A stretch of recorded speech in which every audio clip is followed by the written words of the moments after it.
से चल के दिल्ली गया। एक ऐलान आपने और भी किया था कि अगर 5 सीटें यहाँ से मिलती हैं तो निश्चित तौर पर हरियाणा की कुर्सी को कोई नहीं रोक सकता है। जींद में ऐसी क्या खासियत?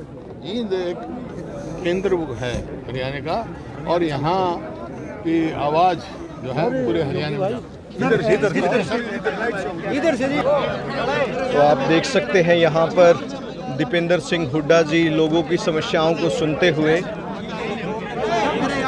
जींद के अंदर विपक्ष आपके समक्ष में आप देख सकते हैं दीपेंद्र सिंह हुड्डा लोगों की समस्याओं को सुनते हुए।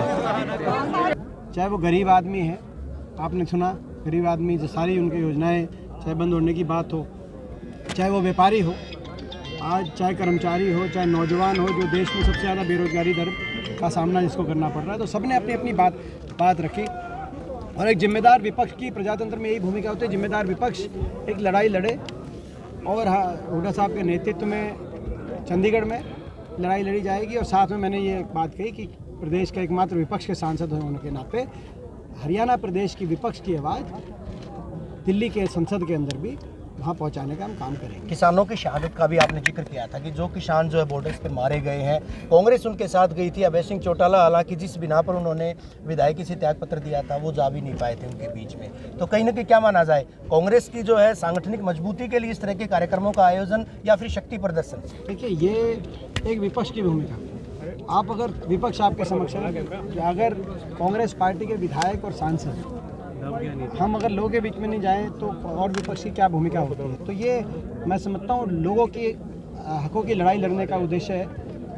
प्रजातंत्र में जो विपक्ष की भूमिका आज हमें है उस भूमिका को, उस जिम्मेदारी को निभाने का, ताकि हम अपने अपने हलकों में तो लगे रहते हैं लेकिन एक सामूहिक रूप से विपक्ष लोगों की लड़ाई लड़े, इस सरकार पर दबाव रखे, सरकार जो है अपने वायदों को पूरा करे, सरकार लोगों की जहाँ समस्याएं आ रही हैं, जो परेशानियों का सामना करना पड़ रहा है, उन पे सरकार पे एक दबाव रखे, प्रेशर पॉइंट, ये एक उद्देश्य है। बाकी जहाँ तक राजनीतिक बात है, निश्चित तौर से आज जिस तरीके से लोगों का आशीर्वाद मिला, पूरे जींद के कोने कोने से आज लोग आए, ये इससे हमारा बहुत हौसला बढ़ा है। और जींद के एक महत्वपूर्ण राजनीतिक स्थान हरियाणा की राजनीतिक परिस्थितियों में हमेशा रहा है और हुड्डा साहब का एक विशेष लगाव जींद से हमेशा रहा है। और आज जो ये हमारा जो कार्यक्रम रहा है, इसके लिए मैं सभी को धन्यवाद करता हूँ कि इतना सबने सहयोग किया, इतना सफल कार्यक्रम। आपने कहा कि सरकार ने जो है जिस तरह से यहाँ पर रहते हुए काम करवाए थे, तत्कालीन कांग्रेस सरकार ने विश्वविद्यालय बनवाया, लेकिन इसके बावजूद लोगों ने जो है कदर नहीं की, लोगों ने कोई भी विधायक नहीं बनाया। नहीं, उसके बाद अभी हमारा एक विधायक है। मैंने जो कहा उस समय जब फैसला किया विश्वविद्यालय बनाने का, उस समय कोई एक विधायक नहीं थे यहाँ से, लेकिन फिर भी हुड्डा साहब ने तो रणबीर सिंह हुड्डा जी के नाम से एक विश्वविद्यालय प्रदेश में जब स्थापित करने की बात आई तो जींद में वो स्थापित करने का एक ऐतिहासिक निर्णय लिया। मैंने ये बात की जब उस समय हमारे विधायक, उस समय का जिक्र मैंने किया। आज तो हमारे विधायक हैं। उसके बाद आज जो है सुभाष गांगुली जी विधायक हैं। और मैं मानता हूँ आने वाले समय में जींद के अंदर लोग समझदार हो चुके हैं, समझ चुके हैं, अपने पराये की पहचान कर चुके हैं। आने वाले समय में उम्मीद है कि जींद से पूरा साथ मिलेगा और सारी की सारी सीटों पे आने वाले समय में जींद कांग्रेस पार्टी चौधरी दीपेंद्र सिंह इलाहाबाद इलेक्शन में दीपेंद्र जी कांग्रेस तीसरे पायदान पे रही है, इसके बारे में क्या कहेंगे? देखिए, मैं कांग्रेस कार्य समिति का सदस्य हूँ, कांग्रेस वर्किंग कमेटी का। तो संगठन के बारे में कुछ भी मेरे को कहना होता है तो मैं जो है सार्वजनिक मंच पे नहीं, पार्टी प्लेटफॉर्म पे अपनी राय रखता हूँ। लेकिन कर रहा हूँ एक बार ये बात जो कल हुड्डा साहब ने कही, मैं भी उस बात से इत्तेफाक रखता हूँ कि इस पर आत्ममंथन जरूर होना चाहिए पार्टी के अंदर। एक तरफ बड़ौदा का चुनाव है जो बड़ी बहुमत से हम लोग जीते थे, मेयर का चुनाव है, चाहे सोनीपत की बात हो, हम लोग जीते। तो ऐसे में इलाहाबाद चुनाव में भी बेहतर परिस्थितियाँ बन सकती थी पार्टी के लिए, तो इन बातों पे क्यों नहीं बन पाई पार्टी को आत्ममंथन। अभी आपको क्या लगता है कौन से मुद्दे विधानसभा में उठाए जाएंगे, कौन से मुद्दे बड़ी पंचायत में उठाए जाएंगे? जींद के तो कई ज्वलंत मुद्दे हैं, जिसमें जल भराव का एक मेन मुद्दा आया। आज बहुत बड़ा जींद का किसान का जो एक बहुत बड़ी परसेंटेज में एक तरीके से वो भूमिहीन हो चुके हैं, क्योंकि जल भराव में दोनों फसलें उनकी चली गई। तो ऐसे में जो ये मात्र घोषणा हुई है 15,000 मुआवजे की, एक सफिशिएंट नहीं है। तो एक बड़ा जल भराव का मुद्दा है।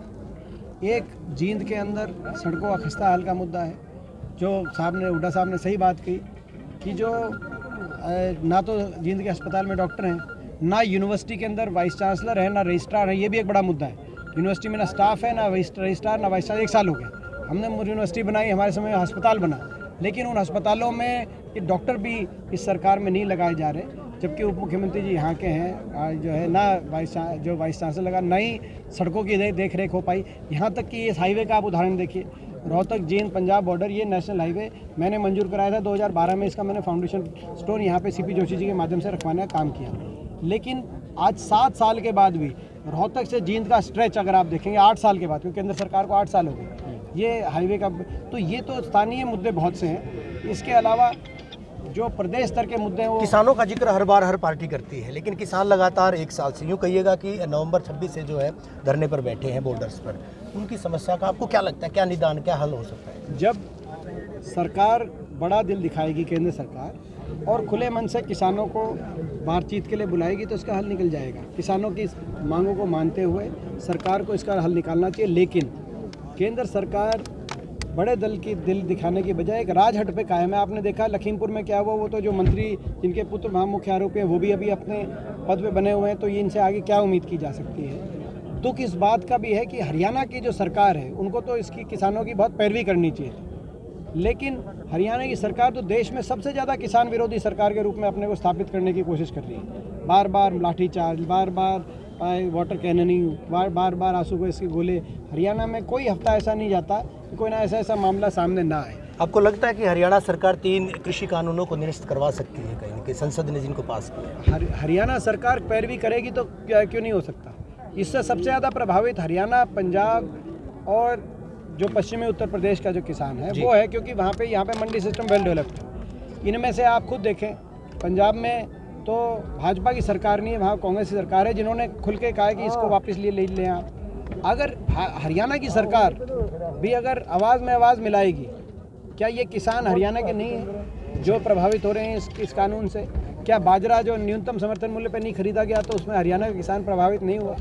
क्या अभी जो PR धान की खरीद बंद हो गई इतने ज़िलों में, उससे हरियाणा किसान प्रभावित नहीं हुआ? ये अगर हमारे प्रदेश के ही किसान हैं तो इनकी बात तो सुनी जानी चाहिए, और इनकी बात के लिए पैरवी, इनकी हकों के लिए पैरवी करने का फ़र्ज़ हरियाणा सरकार का बनता है।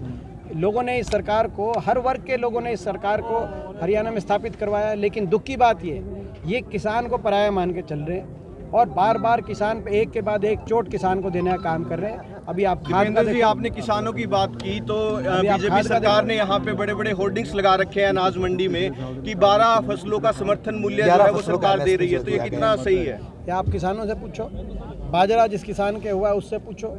धान पहले तो खरीद में इतना देर के 25 सितंबर की बजाय इन्होंने कहा कि हम 11 अक्टूबर से खरीद करेंगे, जबकि कभी नहीं हुआ ऐसा। बीच में आंदोलन वगैरह के बाद इन्होंने अक्टूबर के पहले हफ्ते में धान की खरीद शुरू कराई, दूसरे हफ्ते में, और अब बंद भी कर दी PR खाददार की धान की खरीद। तो न्यूनतम कहाँ मिल रहा है न्यूनतम समर्थन मूल्य, बताएं। बल्कि सरकार में कई ऐसे मंत्री हैं जो कहते थे कि न्यूनतम समर्थन मूल्य है तो इस्तीफा दे देंगे। आज वो देखें, उनको देखने की जरूरत है। अभय चौटाला कहते हैं कि अगर किसान दोबारा से कहेंगे, दोबारा वो इस्तीफा देकर किसानों के बीच में आ सकते हैं। कितना वाजिब मानते हैं? देखिए, मैं देखिए 2 दृष्टिकोण थे कि ये कानून संसद और विधानसभा में बनता है जी, और इसीलिए वहाँ लड़ाई लड़नी ज़रूरी है। वहाँ हम वॉक ओवर दें भाजपा को तो जो है फिर कहाँ लड़ाई लड़ेंगे। ये वहाँ उन्होंने शुरू में कहा कि ये लड़ाई हम विधानसभा से बाहर आके लड़ेंगे। जिला स्तर से अब विधानसभा स्तर तक जाने की बात आपने कही है। फिलहाल जो है कि जिला स्तर से विधानसभा स्तर तक हम जाएंगे, लोगों के बीच में जाएंगे, किस तरह से लोगों को, ये देखिए एक शुरुआत हुआ है। एक शुरुआत जो है, पहला ऐसा कार्यक्रम हमारा करनाल में हुआ, दूसरा कार्यक्रम आज जींद में हुआ। इसको हम हरियाणा के हर ज़िले के अंदर करेंगे आने वाले 5-6 महीने के अंदर और लगभग हर हफ्ते या दूसरे हफ्ते में कार्यक्रम हम कर रहे हैं जैसी कोई परिस्थिति बनती है। और एक बार सारे जिलों को कवर करने के बाद फिर हरियाणा के हर विधानसभा में जाएंगे। आज हुड्डा साहब ने एक और बड़ी बात की जी, हुड्डा साहब ने कहा कि इसको सारे कार्यक्रम करने के बाद जींद के अंदर एक बहुत बड़ी हिंदुस्तान की बड़ी रैली का उन्होंने कहा कि जब कार्यक्रम पूरा हो जाएगा तो एक बहुत बड़ी रैली जींद के अंदर की जाएगी। मैं समझता हूँ इससे भी हम सबका हौसला बहुत बड़ा है। शुक्रिया दीपेंद्र जी, हमसे बात करने के लिए। दीपेंद्र सिंह हुड्डा देख सकते हैं दोस्तों, यहाँ पर बहुत ही वाजिब तरीके से दीपेंद्र सिंह हुड्डा ने हाथ उठाना भैया